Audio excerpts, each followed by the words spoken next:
President Trump is framing his tariff plan like a business deal, and he's telling Americans they're the shareholders. He says every citizen will get a $2,000 dividend paid out from the money generated by those tariffs. Let's go to Emma Withrow from the Fact Check team. And earlier, you were discussing how these checks for low and middle income Americans, that would add up to about $346 billion. Yeah. What about Congress? What's the role here of them? So Congress obviously has the power of the purse, but things have gotten a little bit tricky with this new administration and the ways that laws are interpreted, hence, the Supreme Court having to decide whether these tariffs were legal in the first place. Regardless of all of that, though, under current law, tariff money goes into the U.S. Treasury's general fund. It's treated like any other tax revenue. So to turn that into direct payments, Congress would have to pass legislation authorizing those dividends, just like lawmakers did for the, those stimulus checks that we all got in 2020. Absolutely. That definitely came to mind. But this idea specifically, has this ever been done in American history? The research that I did today, it doesn't seem like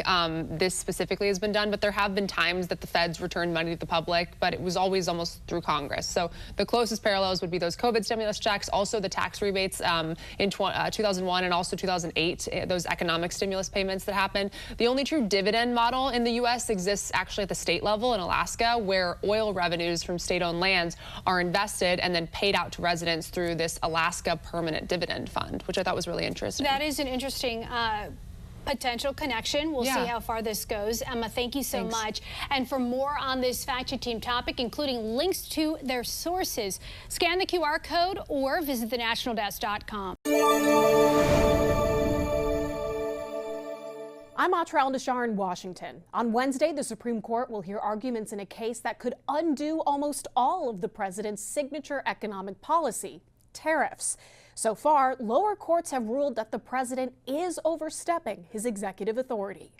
In his second term, President Trump has not shied away from testing the bounds of executive authority. In fact, virtually his entire economic agenda depends on it. Starting tomorrow, the United States will implement reciprocal tariffs on other nations. Those global tariffs followed earlier tariffs Trump placed on goods from China, Canada, and Mexico to address the flow of fentanyl into the U.S. Since the Constitution gives Congress, not the president, authority to impose duties, Trump is leaning on a 1977 law called the International Emergency Economic Powers Act, or IEPA. IEPA does not mention tariffs as an option, and Trump is the first president to try it. On Wednesday, the White House will argue to the Supreme Court that tariffs are necessary to address two emergencies: the deadly fentanyl crisis and trade deficits they say brought the United States to the brink of catastrophic decline and dependency on geopolitical adversaries. One person shouldn't have unilateral, unlimited tariff power. Jeffrey Schwab is the director of litigation at the Liberty Justice Center, which filed the lawsuit challenging Trump's tariffs on behalf of 5 small businesses. They say business planning has become a nightmare for petitioners and other American companies. Schwab says Trump has undermined his own claim that a trade emergency requires the use of reciprocal tariffs, which he reduced and delayed by months on more than one occasion. If they were so important that he needed to do them immediately,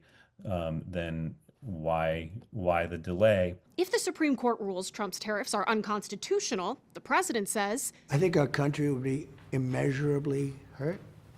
I think our economy will go to hell. The Treasury would likely have to refund about half the tariffs. Schwab says it's a mess of Trump's own making. The government shouldn't be able to gain just because their illegal action happened to be so vast. There are other legal routes for Trump to unilaterally impose tariffs, which his administration says he'd pursue if they lose. But Trump would have limits on how high the tariffs can be and how long they can stay in place.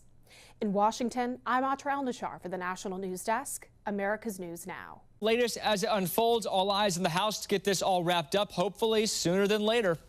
And with an end in sight for the shutdown, President Trump also hoping to avoid any more roadblocks for his economic agenda. He did warn the U.S. could face an economic disaster if the Supreme Court rules against his trade policy, because the Treasury would have to pay back trillions of dollars in tariffs that it's already collected.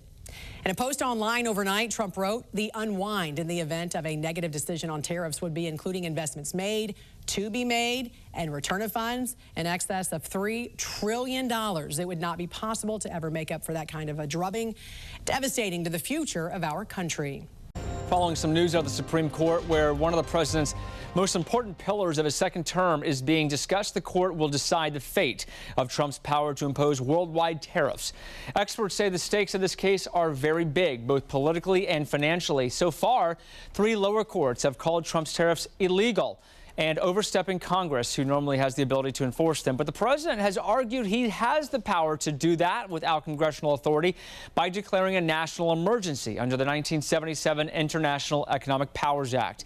The president says the majority of his second-term agenda could be derailed if things don't move forward the way he has planned it to. In a post on Truth Social in the past 24 hours, he's been pretty frank about this. We'll show you the post now. He says this is a life-and-death situation for the country. He goes on to say that without it, we are virtually defenseless against other countries who have for years taken advantage of us. He also went on to talk about the stock market. Recently, the High Court has handed the Trump administration some pretty big wins, including presidential immunity, limiting nationwide injunctions, and immigration policies as well. Certainly tracking what happens at the Supreme Court. We'll have the very latest for you this afternoon and anytime on our website, thenationaldesk.com. While defending his tariffs in a post on Truth Social, President Trump said he planned on giving all American citizens, aside from high-income earners, a dividend. Let's go to Emma Withrow from the Fact Check team. Any indication who specifically would qualify for these bonuses? So there hasn't been like an official plan released or anything. All we've seen was that one post from Truth Social from President Trump. And we don't really know who he considers to be high income. But what we do know is that he plans to use money generated by the tariffs to dish out these bonus checks, or as he's calling them, dividends.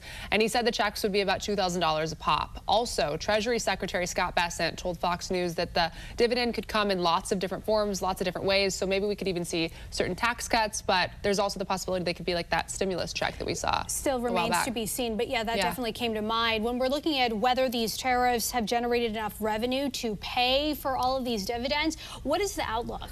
So at this point, it doesn't look like they would have the money or the means to do that right now, but potentially in the near future. So according to the Committee for a Responsible Budget, the tariffs generated around $195 billion in fiscal year 2025.